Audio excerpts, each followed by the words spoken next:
Guys welcome back to open life open vlogs channel. So guys आज हम लोग कुछ रिडल्स सॉल्व करने वाले हैं। सो लेट्स सी कि वो रिडल्स मुझसे सॉल्व होते हैं कि नहीं। Let's begin. पहला रिडल। मुंबई का कपल चोर रॉनी और सोनिया दोनों एक बार ज्वेलरी शॉप में पहुंच जाते हैं। ज्वेलरी शॉप का शटर लगा हुआ था, शटर लॉक्ड था और ताला काफी डिफिकल्ट लग रहा था। रॉनी अपने पिटारे में से 3 चाबियां निकालता है। अब इनमें से एक चाबी उस ताले में लग जाएगी। अगर गलत चाबी लगाई तो सायरन बज जाएगा। सोचिए और मुझे बताइए, तीनों में से कौन सी चाबी लगेगी ताले में? भी ऐसी सोचिए और मुझे आपका आंसर कमेंट करके। एक सेकेंड। सो गाइज बेसिकली हमें इसका पैटर्न देखना है।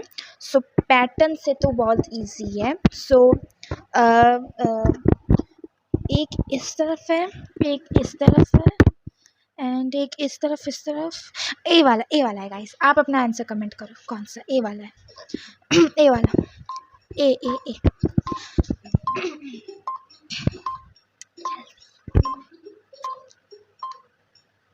चलिए इसका आंसर देखते हैं। दूसरी चाबी ताले की है, तीसरे में ये लोअर लाइन मिसिंग है और चाबी हम घुमा के लगाते हैं तो पहली चाबी जब घुमाएंगे तो अंदर ही नहीं जाएगी। दोनों ज्वेलरी शॉप का कांच तोड़ते हैं और एक सेकेंड, आंसर क्या था? एक सेकेंड, आंसर क्या था? इसका आंसर देखते हैं। दूसरी चाबी ताले की है, तीसरे में ये लोअर लाइन मिसिंग है और चाबी हम घुमा के लगाते हैं तो पहली चाबी जब घुमाएंगे तो अंदर ही नहीं जाएगी। दोनों ज्वेलरी शॉप का कांच तोड़ते हैं और बहुत सारी ज्वेलरी लेके निकल जाते हैं। क्राइम सीन पे डिटेक्टिव मेहुल पहुंच जाता है। सिक्योरिटी गार्ड कहता है, सर मैंने ही आपको और पुलिस को फोन करके बुलाया, मैं वॉशरूम गया था तब यहाँ चोरी हुई। मेहुल से कहता है कि तुमने भी चोरी की है, ऐसा क्यों लगा? जल्दी वहाँ से हटो। क्या आप क्राइम सीन को देख के बता सकते हैं मेहुल को ऐसा क्यों लगा कि सिक्योरिटी गार्ड ने भी चोरी की है? सिक्योरिटी गार्ड ने भी चोरी की है क्योंकि कांच तोड़ा है इसने। पता नहीं। चलिए इसका आंसर देखते हैं। कपल चोर ने लेजर की मदद से कांच तोड़ा था। उनके तोड़े हुए मार्क्स देखिए, एकदम सर्कल है, लेकिन ये वाला मार्क्स देखिए जैसे इसे किसी चीज से तोड़ा है। उससे मेहुल समझ जाता है तो कोई और भी तो तोड़ सकता हाथ साफ कर लिए। पुलिस सिक्योरिटी गार्ड को पकड़ लेती है। मेहुल दोनों कपल चोर का पीछा करता है। मेहुल एक बैंक के पार्किंग में पहुंच जाता है। उसे वहां 3 कार्स दिखती है। क्या आप तीनों कार्स को देख के बता सकते हैं कपल चोर की कार कौन सी होगी? सोचिए और मुझे आपका आंसर कमेंट करके बताएं। ब्लू वाली कार, क्योंकि उसमें 2 साइड मतलब लोग भाग रहे हैं, तो आई थिंक ब्लू वाली हो सकती है। नहीं, या फिर ग्रीन वाली भी तो। चलिए इसका आंसर देखते हैं। नीचे काफी मड़ी है, मतलब पैरों के निशान आएंगे। पहली कार के पास कोई निशान नहीं है और कार में हल्की सी धूल भी है, मतलब ये कार काफी टाइम से खड़ी है। दूसरी कार के पास सिर्फ एक पैर के निशान है, वो भी ड्राइविंग साइड के, मतलब इसमें कोई एक जन ही ट्रैवल किया होगा। लेकिन क्या सीन है, वाह क्या सीन है। तीसरे कार में दो साइड पर है। यस, कपल चोर इसी कार में आए हैं। ब्लू। मेहुल कार की हवा निकाल देता है और वही उनका वेट करने लगता है। वही कपल चोर बैंक की तिजोरी खोलने की कोशिश कर रहे हैं। ये तो नहीं। क्या आप तिजोरी को देख के इसको खोलने का कोड पता कर सकते हैं? सोचिए और मुझे आपका आंसर कमेंट करके बताएं। ये तो मुझे हेल्प लेना पड़ेगा। ये मेरे से मुझे ये वाले सवाल मुझसे नहीं होते। लिखाई में ध्यान लगाओ, IAS बनो और देश को संभालो। सो गाइज इसका आंसर तो अभी मतलब नहीं पता चला। सो लेट्स सी क्या होगा। ये रिडल्स तो मुझसे बिल्कुल सॉल्व नहीं होते, ऐसे वाला तो खत्ता ही नहीं। चलिए इसका आंसर देखते हैं। आंसर है second number plus third number minus first number. जैसे फर्स्ट में 3 + 2 5 हो जाएगा और 5 - 1 4 हो जाएगा। सेकंड में 4 + 5 9 हो जाएगा और 9 - 1 8 हो जाएगा। तो कोड के लिए 9 + 3 12 होगा और -4 8 हो जाएगा।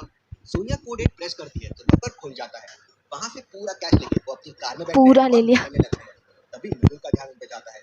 मेहुल कंफ्यूज हो जाता है और समझ जाता है कि कपल चोर बहुत स्मार्ट है। वो चोरी करने आते अलग कार से है और जाते अलग कार से। मेहुल अपनी कार देखता है तो वो पंचर रहती है। कपल चोर मेहुल को चकमा देके भाग जाते हैं। कपल चोर के लिए इस वीडियो को एक लाइक तो जरूर बनता है। चलिए आप भी पहली देखते हैं। नेहा विंडो के पास वाले टेबल पे पैसे रख के बाहर जाती है।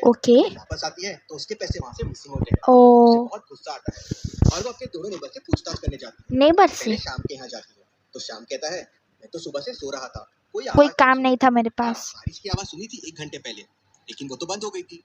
फिर रमेश के घर जाती है। रमेश कहता है, मैं तो सुबह से घर पे टीवी देख रहा था, बारिश की वजह से यहाँ पानी भर गया है तो इसे क्लीन कर रहा हूँ। नेहा तुरंत समझ जाती है कि कौन झूठ बोल रहा है। यार ये लोग इतने क्या आप मुझे इंटेलिजेंट बता सकते कैसे हैं? होते हैं? सोचिए और मुझे आपका आंसर कमेंट करके बताएं। रमेश सुबह से सो रहा था, आवाज आई, अब तो का रमेश चोर है। चलिए इसका आंसर देखते हैं। झूठ रमेश बोल रहा है। अगर वो सुबह से घर पे था तो बारिश की आवाज उसे भी आई होगी। उसने विंडो बंद की एसली और बारिश तो 1 घंटे पहले बंद हो गई थी। हाँ तो उसने पानी अभी तक साफ क्यों नहीं किया? और उसने शूज भी पहने हुए हैं, मतलब वो बाहर से आया है। रमेश झूठ बोल रहा है, उसने चोरी छुट्टा। की है। चलिए अगली पहेली देखते हैं। मैं सूर्य कुमार यादव बोल रहा हूँ। आज मेरे पहले कोच अशोक असवाल। अगली पहेली देखते हैं। चलिए मिस्टर शाह को डिटेक्टिव बुक्स पढ़ने का बड़ा शौक था। ओके डिटेक्टिव मेहुल की बुक्स वो काफी पढ़ते थे। एक दिन जब वो बुक पढ़ रहे थे तभी कोई रूम में आया और उसके साथ उनका झगड़ा हुआ। उसने मिस्टर शाह को सर पे मारा और उनको किडनैप कर लिया। मेड ने कॉल करके तुरंत डिटेक्टिव मेहुल को बुला लिया। मेहुल क्राइम सीन पे पहुंचता है तो उसे टेबल पे एक पेपर मिलता है जिस पे लिखा हुआ था 719। मेहुल घर के तीनों लोगों से पूछताछ करता है। वाइफ कहती है मैं तो सुबह से अपने रूम में थी, उनके स्टडी रूम में गई नहीं हूँ। मेड कहती है मैं चाय देने के लिए सर के रूम में गई तो सर मिसिंग थे और उनकी बुक खुली पड़ी थी। सन कहता है मैं तो मेरे डैड से बात ही नहीं करता हूँ तो मैं उनके रूम में जाता भी नहीं। क्या आप तीनों की बातें सुन के बता सकते हैं किसने किडनैप किया हो?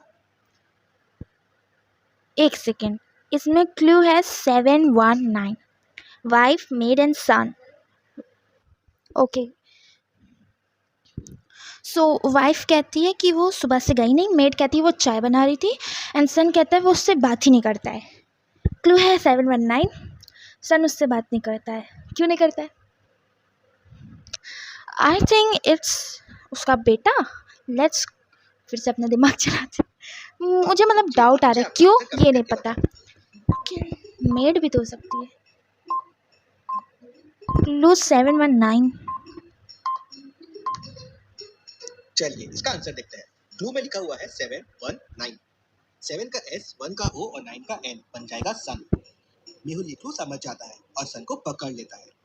वो मिस्टर शाह का एड्रेस बताता है और मेहुल मिस्टर शाह को आजाद कर देता है। चलिए अगली पहेली देखते हैं।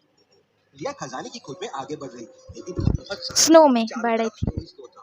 रिया को आगे का रास्ता समझ नहीं आ रहा था। रिया मैप देखती है तो उसे मैप में 3 रास्ते दिखते हैं। पहला रास्ता भूलैया जैसा है, बहुत लोग उस रास्ते से आगे गए हैं लेकिन उन रास्तों में खो जाते हैं। दूसरे रास्ते में बहुत बड़ी नदी है और नदी में बहुत सारे क्रोकोडाइल्स हैं।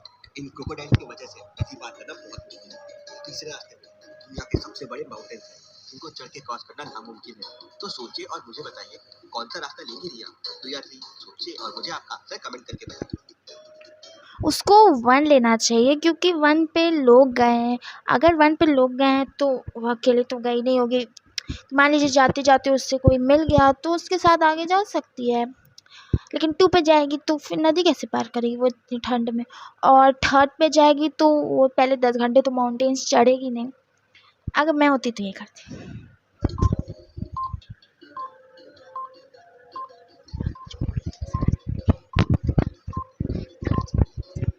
चलिए इसका आंसर देखते हैं। स्नो पड़ रही है, चारों तरफ स्नो ही स्नो है, मतलब नदी का पानी भी जम गया होगा तो ये रास्ता रिया के लिए बेस्ट रहेगा। चलिए अगली पहेली देखते हैं। मिस्टर मेहरा की डेड बॉडी उनके घर के गार्डन में मिल गई। लगता है मिस्टर मेहरा बारबेक्यू कर रहे थे तब उनकी डेथ हो गई। क्राइम सीन पे डिटेक्टिव बैट मेहुल पहुंच जाता है। मेहुल 3 लोगों से पूछताछ करता है। वाइफ कहती है सर मुझे लगता है शर्मा जी ने मारा है इन्हें। ये देखिए गार्डन में मुझे उनका शू मिला है। शर्मा जी कहते हैं सर मैं कल यहाँ आया था, थोड़ी पी ली थी तो शू रह गया होगा। आज तो मैं सुबह से बाहर था, अभी यहाँ आया हूँ। ये देखिए मैंने शू भी पहने हुए हैं। 1 मिनट सर, ये देखिए सर, बारबेक्यू में मुझे इयरिंग मिली है और ये इनकी वाइफ की इयरिंग है। मेड कहती है सर मैं तो अंदर ही थी, कोई आवाज भी नहीं सुनी, मुझे कुछ नहीं पता है। क्या आप तीनों की बातें सुन के बता सकते हैं खून किसने किया होगा? सोचिए और मुझे आपका आंसर कमेंट करके बताएं। आई थिंक वाइफ ने किया है, क्योंकि जहाँ पे बारबेक्यू जिस उस पे हो रहा था वहाँ पे उसके वाइफ की इयरिंग थी, ठीक है, उसके अंदर थी। शर्मा जी का शूज़ अगर वो एक्चुअली में है तो वो तो बाहर पड़ा था, और मेड कह रही है कि वो उसने कुछ सुना नहीं। क्यों नहीं सुना? मुझे 2 लोग में कन्फ्यूजन है, शायद वो वाइफ होगी या फिर मेड हो सकती है। Let's see, I goes to wife. I think wife हो सकती है या मेड भी हो सकती है। चलिए इसका आंसर देखते हैं। खून शर्मा जी ने किया है। अगर वो अभी यहाँ आए हैं तो उन्हें कैसे पता है कि बारबेक्यू ठंडा है? जो उन्होंने तुरंत हाथ अंदर डाल के इयरिंग बाहर निकाल लिया। उन्होंने वाइफ को फंसाने का प्लान किया। उन्हें एग्जैक्टली पता था कि इयरिंग कहाँ है। चलिए अगली पहेली देखते हैं। राज का मर्डर हो जाता है। तो मेहुल क्राइम सीन पे पहुंच जाता है। मेहुल क्राइम सीन को अच्छे से देखता है तो उसे कुछ क्लूज मिलते हैं। लगता है इस विंडो से कूदकर मर्डरर आया था और मर्डर किया और यहीं से भाग गया। घर पे उस टाइम 4 लोग थे। मेहुल चारों से पूछताछ करता है। मेड कहती है, सर मैं सुबह से काम कर रही हूँ, मुझे कुछ नहीं पता है। कुक कहता है, सर मैं तो सुबह से किचन में ही था, खाना बना रहा था, मुझे भी कुछ नहीं पता है। सना, राज की बेटी, वो कहती है, मुझे भी कुछ नहीं पता है, मुझे भी पापा के खून के बारे में कुछ नहीं पता है। वाइफ कहती है, सर मैं तो टेरेस में एक्सरसाइज कर रही थी, मुझे भी कुछ नहीं पता है। चारों की बातें सुन के मेहुल तुरंत समझ जाता है कि खून किसने किया है, कैसे, क्या आप बता सकते हैं?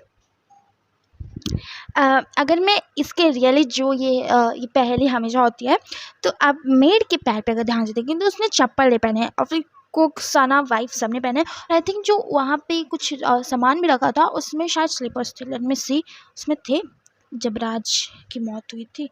ओके, हाँ, तो ये आप देख सकते हैं यहाँ पे फुटस्टेप्स है। ओके, आई थिंक इसने वाइफ ने मारा है क्योंकि वहाँ पे फुटस्टेप शूज़ के थे, क्योंकि चप्पल के वो फुटस्टेप्स हो नहीं सकते। हिल है तो हिल कैसे फुटस्टेप्स आएंगे नहीं। चाहे उस मेड ने मारा है या फिर वाइफ ने, मेरा जाता है 99% वाइफ हो सकती है एंड 1% मेड हो सकती है। ने किया है, कैसे, क्या आप बता सकते हैं? वाइफ लग रहा है मुझे उसने मारा है। चलिए इसका आंसर देखते हैं। खून वाइफ ने किया है। राज के रूम के पैरों के निशान को देखिए, वो शूज के हैं और इन चारों में बस वाइफ ने शूज पहन रखे हैं। वो खिड़की से आई, मर्डर की और वापस वहीं से भाग गई। मेहुल उसे पकड़ लेता है। चलिए अगली पहेली देखते हैं। 2 औरतें पिज्जा खा रही है। क्या आप दोनों को देख के बता सकते हैं कौन मूर्ख है, ए या बी? सोचिए और मुझे आपका आंसर कमेंट करके बताइए। ऑब्वियसली बी, क्योंकि वो स्पून और फोर्क से पिज़्ज़ा खा रही है। मतलब कैसे खा रही है, उसमें स्पून और फोर्क से कैसे? बी। और इसमें बी मूर्ख है। पिज्जा कोई चम्मच और फोर्क से। So guys, if you like this video, like, subscribe and share, और ऐसी और पहली मैं लाती आऊँगी। उसके लिए आपको लाइक सब्सक्राइब भी करना होगा। It's necessary guys, it's important, you have to do. और मेरे इतने इंटेलिजेंट दिमाग के लिए करना होगा। एक भी पहली गलत नहीं हुई है, सारी सही थी। So like, subscribe and share.